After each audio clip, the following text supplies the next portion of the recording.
Carnet de voyage numéro 15. Nous quittons la région de Koya et nous allons prendre, après pas mal de kilomètres, la direction de Fatima. Fatima, nous allons en une journée découvrir sa ville et son sanctuaire, puis aller découvrir la région, le secteur de Ourem et le secteur de Tomar. De belles visites, mais un manque important pour nous. Nous avons vraiment envie de retourner à Fatima pour s'imprégner un petit peu plus de l'ambiance très particulière de cette ville, de ce sanctuaire.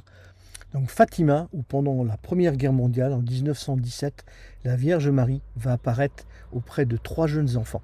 Et nous avions envie, avec Elisabeth, de comprendre tout cet engouement autour de cette ville qui va attirer énormément de pèlerins.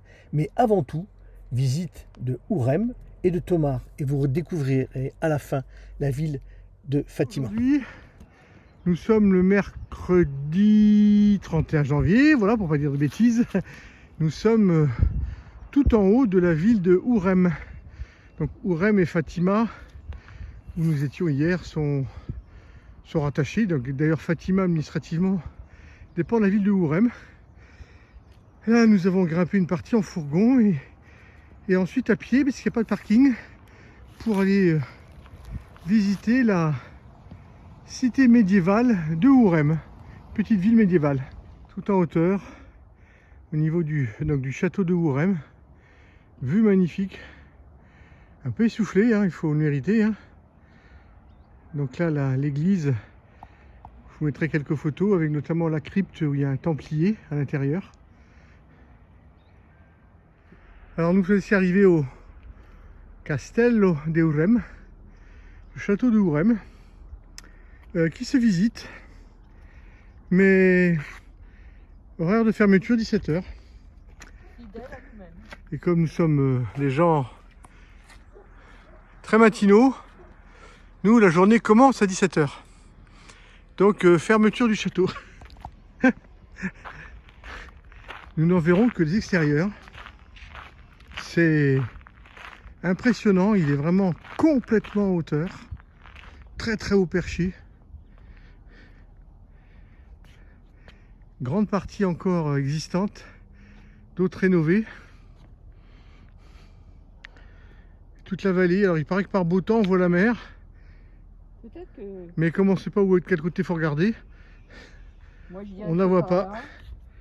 En plein derrière le soleil, voilà l'autre côté du château, ces 2 donjons, le parc. Vraiment, cette vue en hauteur, c'est ouf, splendide, impressionnant.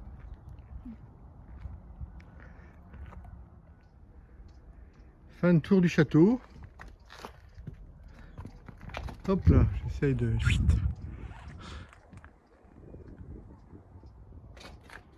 Alors d'après ce que j'ai cru comprendre, ce château est très ancien, mais j'ai pas réussi à avoir de date, puisqu'il existait avant la création du Portugal. Voilà, c'était une enclave indépendante. Alors on aurait pu envisager de rester dormir à Ourem et du coup de venir demain matin ou demain midi visiter le château. Mais là où on était installé ce midi pour manger, dans un grand parking, le parking du marché municipal de Ourem, la police, c'est la première fois, elle est en 4 mois, là c'est la première fois qu'on a la visite de la police, fort sympathique, mais qui n'étaient pas d'accord entre eux, ils étaient 4 dans le véhicule, c'était marrant. Le premier qui est venu nous parler portugais, français, on arrive à se comprendre, il a une nuit, ok, demain à matina, ok. Bon, il acceptait qu'on reste dormir une nuit et partir demain matin, et puis il y en a un qui est sorti qui parlait français, non, vous partez. On va dire un sourire poli, hein, voilà, comme ça. Non, c'est pas possible. Je dis, où est-ce qu'on peut aller dormir si on gêne là? Ah, Ourem, non, pas possible, pas de camping, il faut aller à Fatima. Je dis, bah oui, mais on en vient de Fatima, on voudrait visiter Ourem. Ah, il faut partir ce soir, vous pouvez rester, mais vous partez ce soir, vous dormez pas là. Bon, donc, on va reprendre la route, et on va aller, je crois qu'on va aller à Touram.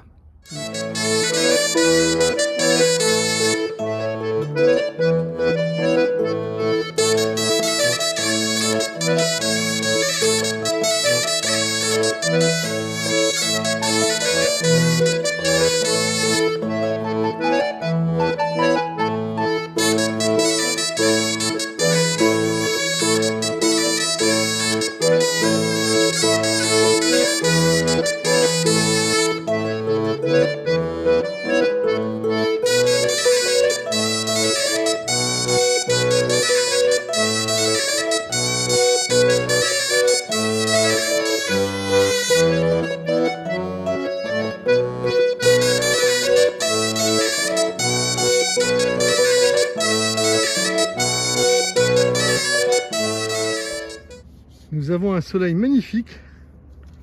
Alors on en profite, puisqu'on est au bord d'un plan d'eau. Séance toilette pour Jimmy. Il en avait bien besoin. Jimmy craquera. Voilà. Donc Elisabeth à la balayette, Hervé au grand manche pour faire les hauteurs. Et on y va. Il commence déjà à avoir une jolie petite tête, le petit père Jimmy. Et je sens qu'avec un soleil comme ça, et une eau si belle, si tranquille, si transparente, je pense que Hervé il va aller piquer une tête dans l'eau. Ah oui, t'as envie de ça? C'est faire le shampoing. Alors, je vais peut-être pas aller tout dedans, hein, mais au moins la tête. On va en profiter. En plus, on a un shampoing savon complètement bio, donc faut pas hésiter. Voilà.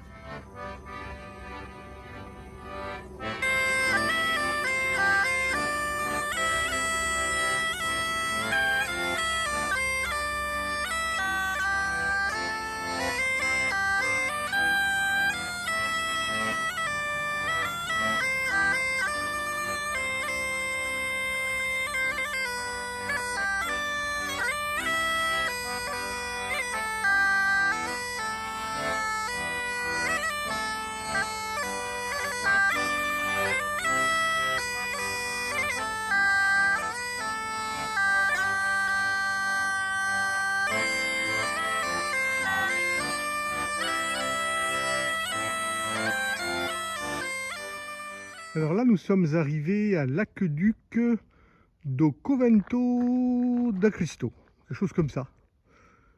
C'est un très très grand aqueduc, un vieil aqueduc. On est à côté de la ville de Tomar.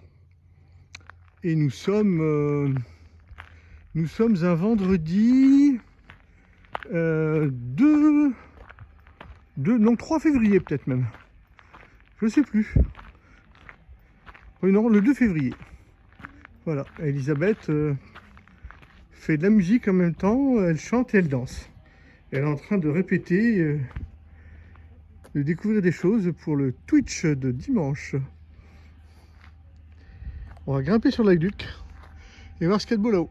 Voilà. Alors un petit peu de culture. Cet aqueduc a été construit entre 1593 et 1610 par la reine machin, fini par le roi bidule. On ne va pas rentrer dans tous les détails. Il fait 6 km de long. L'arche la plus haute fait... Alors, je pense que le 6 km, il doit... À moins qu'il continue après sur les terres, oui, parce que sur cette partie-là, il y a 58 arches, dont les plus hautes font 30 mètres de haut. Bon, mais je pense qu'il doit y avoir une partie après de l'aqueduc qui continue à plat. Donc, principe simple, l'eau s'écoule. À l'époque, devait être recouverte, je pense, de pierre pour protéger le passage de l'eau. Et à côté, le passage d'hommes. On va peut-être s'aventurer un peu. Ah oui, ça serait intéressant. Allez, je te laisse passer devant. Hein?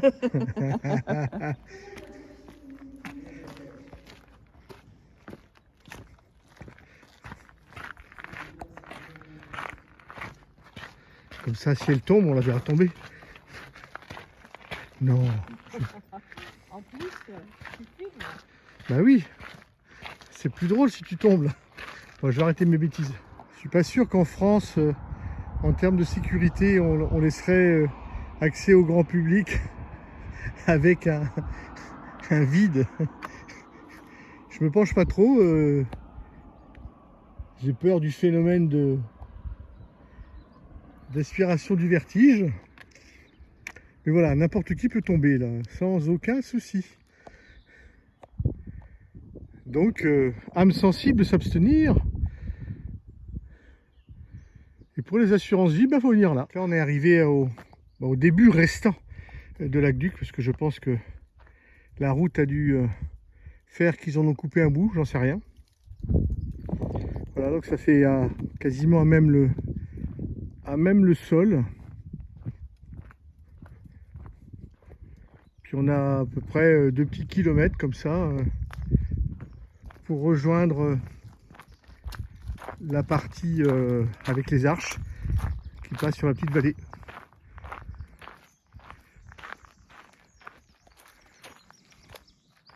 Voilà. Donc c'est les Romains qui nous ont appris à faire les aqueducs. Au Portugal, ils sont dotés aussi, ils ont construit le chemin du pèlerin. Donc on voit le balisage pour aller à Fatima. Avant, les gens venaient en pèlerinage comme ils le souhaitaient et il y avait beaucoup d'accidents sur les routes parce qu'il n'y avait pas de sentier balisé. Et donc entre 2020 et 2023, si je ne dis pas de bêtises, il y a une multitude de sentiers qui ont été créés, balisés, sécurisés pour aller jusqu'à Fatima, de différents endroits du Portugal. Donc là, on s'est fait toute la longueur avec les grandes arches. On a même eu le plaisir de rencontrer un reporter, alors je ne sais pas si c'était américain ou anglais, je pense américain, qui utilisait son drone pour faire des vues. Donc on est resté un petit peu de temps avec lui pour voir le travail. C'était intéressant. Je comprends pourquoi mon petit drone à 200 € n'a pas voulu marcher correctement. Le sien est un drone à 2000 €. Un drone professionnel. Ça monte à 30 km de haut. Non, je dis une bêtise. Non, il a une possibilité de monter à 10 000 mètres d'altitude, mais par les paramètres, il est bloqué à 500 mètres.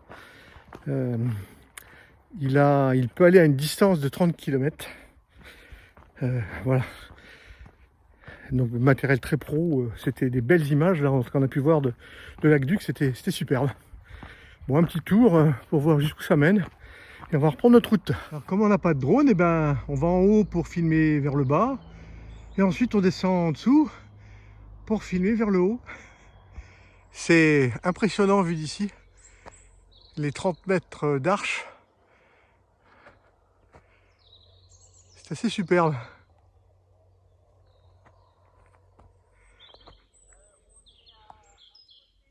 Voilà.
Ah, ils sont top les percus à Fatima quand même. Hein. Là ils font fort. Hein. Bravo.